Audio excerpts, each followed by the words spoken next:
Love is our true divine nature, and our heart serves as the intersection of the spiritual and physical, connecting our soul with our body as the conduit for anchoring our divinity onto the earth plane. Embodying our divinity is the key to our ascension and to manifesting our highest destiny in this life. The teachings of the heart are alchemy. Join spiritual mentor and channel Jennifer Spohr each week on a sacred journey to lift the veil to remembering your divinity and meet other beautiful souls who are living the path of the awakened heart.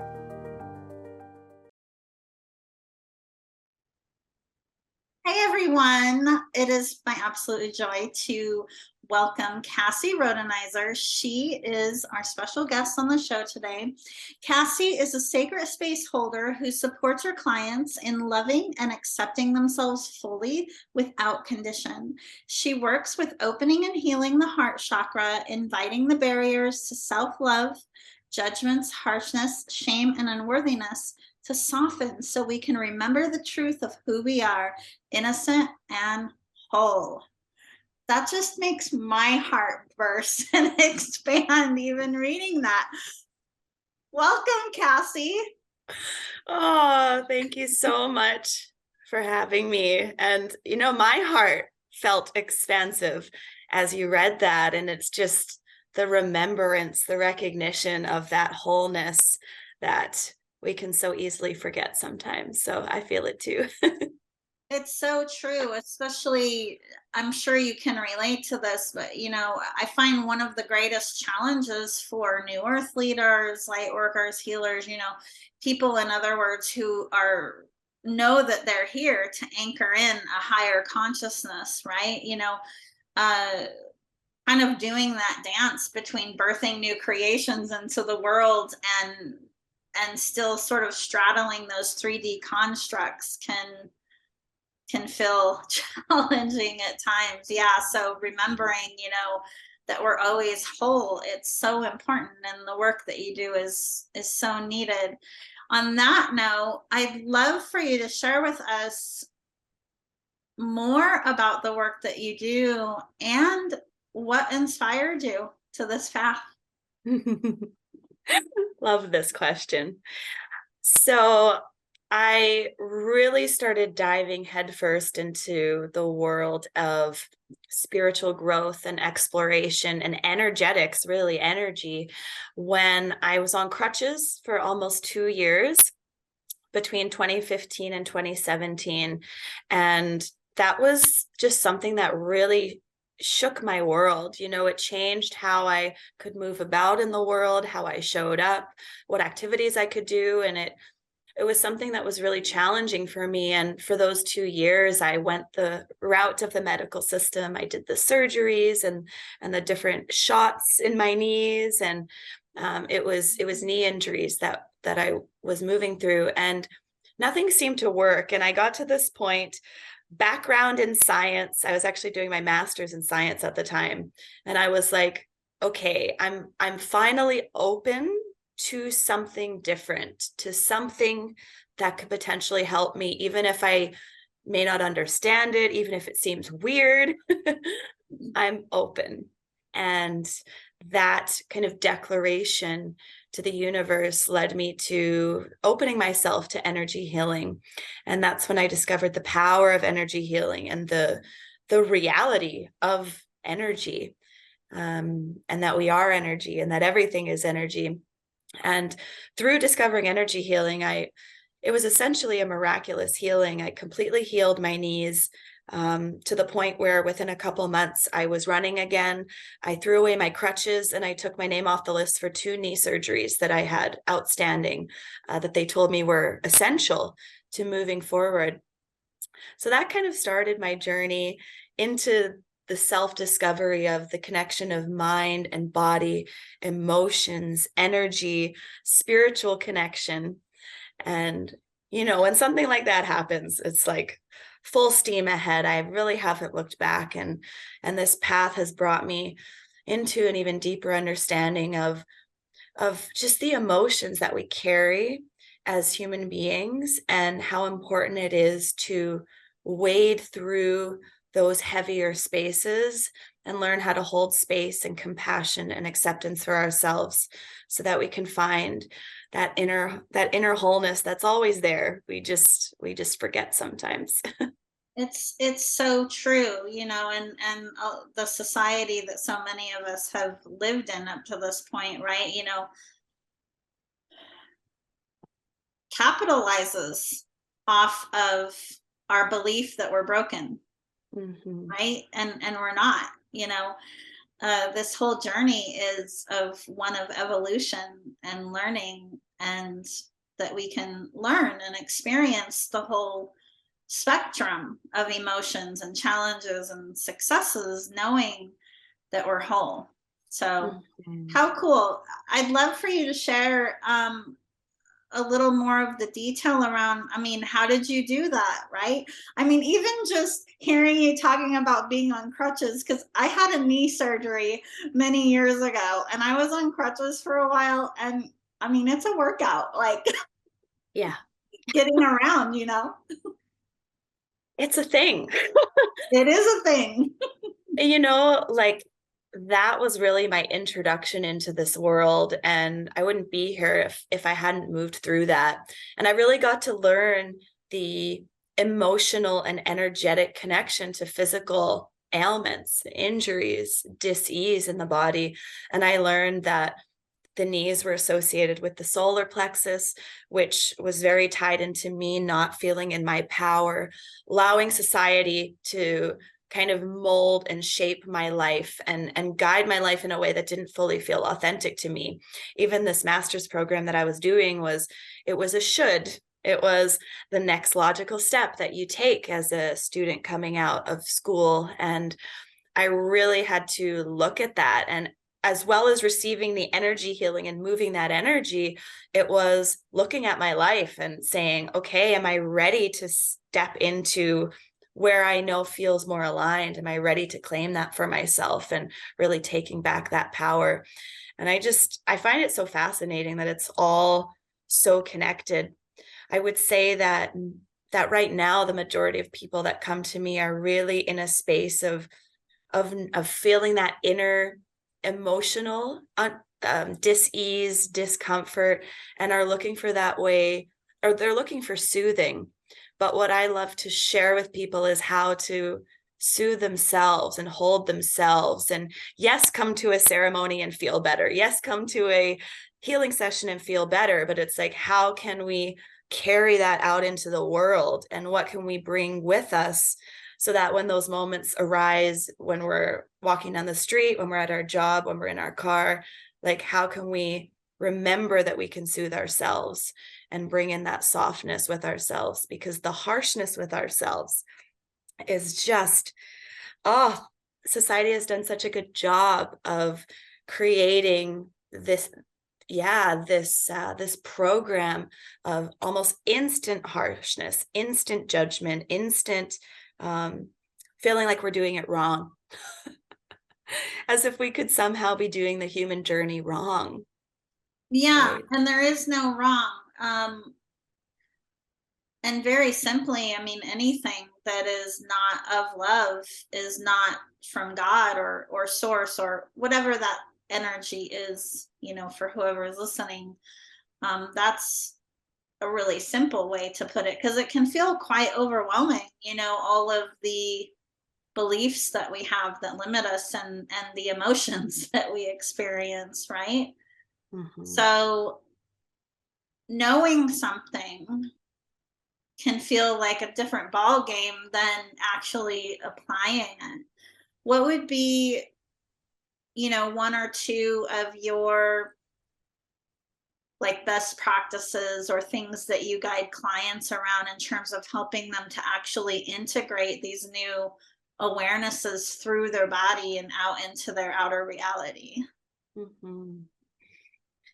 Yeah, I feel like I actually just shared this last night at a cacao ceremony that I was hosting. It's really about when we feel when we feel that that denser energy, that heavier energy welling up, the tendency is, as you shared earlier, is to push it away. Like, no, that's bad. Like, I'm only good when I'm feeling good. I'm only on purpose when I'm feeling good. And what I really guide clients into is, okay, I'm feeling something really uncomfortable in my body. What if just for this moment, I could allow it to be here? What if I could just breathe as that instinct to either push it away, distract, or judge myself, and be mean to myself about it? What if I could just allow? Not even accept, not even love it, but just allow it. And then I get clients to breathe into their hearts, and it's amazing. It's like the shoulders slightly relax, and there's a space that opens up where that divine grace can come in. And when we're judging what we're feeling, we're essentially blocking off our connection to that divine grace and compassion that naturally wants to flood in, that wants to flood through and remind us that we're still okay, we're safe. So really, it's just about allowing that connection, even when we're moving through the heavy challenges. And if we want to put a hand on our heart and just say, it's okay that I'm feeling this. And I love to tell myself that I'm not doing it wrong. I've done nothing wrong, and I'm safe to feel this. Because for so much of my journey, I've used, once I learned that we can create our reality and that we're always attracting things, if I was ever feeling something that was lower or a heavier emotion, it almost brought on I almost opened up to more self-blame and more self-judgment, because I was like, what am I doing to bring this on to myself? What did I do wrong? When really it's just energy that's wanting to move and be given a safe space to move. Yeah. Yeah. Yeah. The programming, the societal programming and ancestral too can be really deep, right? And the thing is that actually pretty much everyone, right, has a good intention ultimately for what they set out to do. Imagine what our world can be with the healed inner child. Yeah. Yeah. Right? The inner child remembering their innocence and remembering that life is Yeah. about learning lessons and making mistakes, and just remembering that innate wholeness. You're right. That's why I say so often that, all of like the war in the world and the conflict and the violence and everything is ultimately the result of someone who is in their ego mind and in a position, to make some of those decisions. And when you peel back all of the layers, it's like they're just also, there's a child in there that Mhm. is hurt. Mhm. Imagine if we all were conscious of that on a day-to-day basis in our interactions with Mhm. everybody. I think that's the journey, and that's what if I had a goal, let's say, or what I'm aspiring to, is to really have that remembrance, that knowing so embodied in me that I can really see through those eyes of compassion for everyone. And that doesn't mean not setting boundaries, that doesn't mean protecting and managing my own energy, but it's really, really at that heart level, seeing through those eyes of compassion for whatever someone's gone through, whether we know or not. We know that there's pain there. Yeah. Absolutely. If you're feeling guided to share, I'd love to know what was, one of your most challenging seasons of your journey up to this point, and how did you overcome it? And just to preface that, to say that I really feel like there's a line between focusing on negativity and having a willingness to step into the shadow side of yourself from more of an observer role, from more of a role of compassion. And I feel like that is still something that is largely glossed over, you know, in the personal development community, and especially some of the spiritual communities as well, because of course, you know, everyone's inner child, right, wants to be accepted and liked, and so everyone tends to focus on the positive, and that's important. But a fundamental part of our ascension journey is in remembering our wholeness, is restoring balance and harmony, right, to all facets of ourselves. So anyways, that's why I'm asking you the question. Mm-hmm. I love that question. And as you just shared that piece, what came into my mind, because there've definitely been many moments of inner turmoil and moving through so much density, whether it's what I've picked up in this lifetime or ancestral, as you shared. But one thing that I just thought of, and this I actually wrote about in the Divine Love book, that just recently got published, which is so cool. I shared about the first few years of my spiritual journey. This was after I'd healed my knees, and I was really deep diving into like the breath work and sound healing and more ceremonial group experiences. And I would remember still feeling like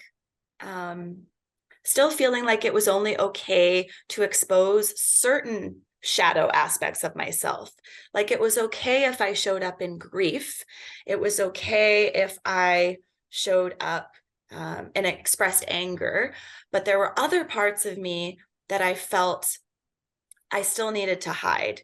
And for example, anything I was ashamed of, I found it really hard along my journey to be okay with expressing and letting myself be seen in shame. Anything that I was ashamed I had done. So shame has been a really big energy that I feel like it's been the biggest energy that I've come here to help move through in this lifetime, and especially from my ancestors. And there have been moments where I've been so deep in just the heaviest, most debilitating shame, and not even necessarily tied to anything specific in my life. And that's why I know that it's an energy that I'm here to move and to clear. And what I've done in those spaces, and what I've learned helps the energy for me move more quickly, is to not pile more shame on top of it, is to not say, oh, like, God, I'm here again. Like, why am I here again? Like, am I not doing it right? Am I not moving energy the right way? Am I not clearing enough? And just be like, no, this is actually okay. This is just as important of a part of my journey, and is actually just as big of a part as my service to humanity, as when I'm showing up and when I'm guiding people and having hands-on support for others. Because this energy that we as light workers, as healers, are helping to move through our bodies is contributing so much to the collective energy shift that we're navigating. And I can sometimes feel like it's so personal, like, why is this happening again? Why me? And when I can recognize that this is such a service to humanity, me allowing myself to feel is such a service to humanity, that allows the energy to move more quickly. And I notice that I come out of those spaces faster, and also with a deeper empowerment of like, this is purposeful, this is important, this is crucial to my journey. And I find that remembrance has really supported me more and more as I move along my journey. Thank you so much for sharing that. I know so many can relate to that. And something that you said that really stood out that I'd love to touch briefly on, when you were saying something about, oh, I'm, back in this place again. Like, what did I do wrong? Something that's important for everyone to know is that sometimes, in a perceived area where you feel like you're being guided to do deeper exploration and healing, there can be many layers, Mhm. to that, right? Sometimes it's not all one and done. So allowing yourself ease and grace when something that feels familiar does come up, and just reframing that, right, as an opportunity to lift another veil, to peel back another layer. Totally. Yeah, Yeah. I completely agree.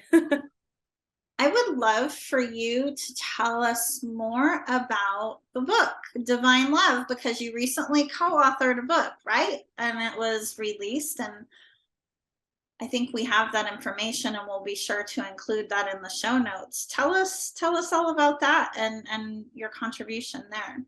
Oh, that was an a journey of initiation in and of itself. Um, oh, just one second. So I actually wrote about this journey of alchemizing shame into Mm, self-love because it's been such a big part of my journey. And I wrote about those moments when, even when I was a child, that I recognize now looking back that I was already carrying that shame energy. And as I was writing the chapter, it was really beautiful because I started having more downloads of more memories of those moments, even when I was super young. For as one example, anytime I would go into a store, like a clothing store, I would always make sure, even if I had a little purse on my side, I would always make sure to not even look like I was going to put my hands in my purse, not to grab my phone, not to like do anything in my purse, because I had this sense of feeling like I needed to prove that I was going to be good, that I needed to prove that I wasn't going to do anything bad in the store, that I wasn't going to steal anything. And it made no sense because, I'd never done anything like that. I never would, but it was this over needing to prove that I'm good. And I recognize that this and many other instances come from this deep, shameful place that just felt like, for no specific reason, that I had something to prove, that I had to prove my goodness, that I had to prove my worthiness. And as I wrote the chapter, it really helped me see how much of a huge theme this has been in my life, and how the journey has, as you shared, naturally unfolded. And it was like peeling back an onion. It was like, okay, here's one layer of shame. When I feel shame based on something that I've done, that I can hold with my hand, it's something that I've done, I feel shame about this. And as I peel back more of those layers, I've recognized that yes, I've done things that I haven't been proud of, but those aren't the catalysts for my shame. That this shame energy is an energy that has been so deeply programmed into not only me, but into society as a whole. And as I allow myself to go there, and as I allow myself to bring compassion to that shame, to those parts of me that at the deepest level feel so unworthy of love, that is the deepest healing I could ever bring to myself, is that's that safe, loving space, and that inner child healing, that inner child that's been crying out for love and acceptance. mhm. Um, and so that's really brought me into a place of understanding what it means to love myself. And I think that it's a moment by moment practice. It's allowing, whenever something like that resurfaces, it's okay, can I put on my inner mama bear and hold myself in that?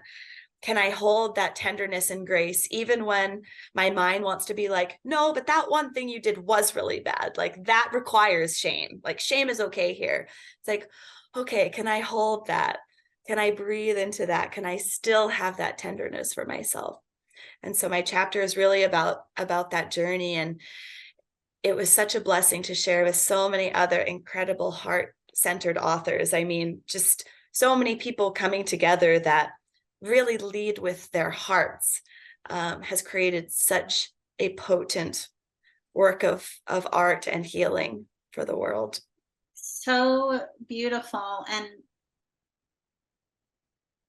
as we're having this conversation, really feeling Mother Mary's energy Mhm. and that pink healing, heart healing energy coming forward. Thank you so much for sharing that. Again, for those who are listening, we will definitely have the info for the book Divine Love in the show notes. And those who are listening can purchase that on Amazon, right? If they're feeling called to do that. Absolutely, yes, on Amazon, and all the proceeds go to charity, the charity Transforming Tumbleweeds. So it's a great cause as well. Love that. And Transforming Tumbleweeds, what is their cause? So they work with providing support to women who have survived domestic violence, and really allowing women um, to begin or continue that journey of inner exploration and healing and growth, after they've moved through some pretty challenging life circumstances. Wow, what a wonderful cause. Mm-hmm. Love that so much. Yeah. Kassie, in closing, what are you feeling guided to bring forward right now? Mm. Oh, as I'm feeling my heart expanding here, as we've spoken, our hearts are so beautiful and so pure, and they've really only been temporarily covered up by societal conditioning and programming and our wounds and all of those things. But when we can really allow ourselves, I want to say, give ourselves the blessing of allowing the tenderness and the softness with ourselves, no matter what we've done, no matter what we're moving through, no matter what we've experienced. The heart is just waiting to be connected to. The heart is the ultimate guide in this life. And as we allow those heavier pieces to be soothed by ourselves, we can really begin to live from our hearts. And from this heart-centered place, it's like literal miracles and magic and the wildest blessings you could ever dream of can begin to manifest, once our hearts are open, first to ourselves, first to giving that love to ourselves. Then we can truly open to life. I think the saddest thing is when we go through this life and we're just living the day to day, and we're closed to really receiving what life has to offer to us. And our hearts are where we can really begin to open to receiving that. And this world is so magical if we allow ourselves the gift of that. Mm, soul food right there. Thank you for sharing that. Thank you so much. Kassie, if someone is feeling called to reach out to you to connect, where is the best place for them to go to do that? So my website, my last name is Rhodenizer. So my brand for many years has been Road to Freedom. Oh, I love that. It's like super catchy. So my website is Road to Freedom. So that's RHODETO freedom.com. And also I share all of my offerings, and I'm more so active and present on my Instagram, which is Awaken with Kassie, Kassie. That's where you can find out about anything that's up and coming. I share a weekly live on Instagram as well, so you'll get lots of gold there. Anything that I'm moving through, I share with everyone, so it's really a great place to connect. Awesome. What a pleasure to have you today and to have this conversation. You are such a gem, really. I've so enjoyed our talk, and I know that the listeners will too. Thank you. Thank you so much. And thank you for all that you do. Thank you so much, Jennifer. This has been so heart expansive, and I hope that the audience can feel this heart expansion in their bodies as they listen as well. Yes, very much so. Thank you. Mm-hmm. Thank you for listening to Path of the Awakened Heart. Be sure to subscribe to the podcast on Apple Podcasts or pathoftheawakenedheart.com so you never miss an episode. To learn more about living with an awakened heart and navigating your ascension journey, visit me at jenniferspore.com.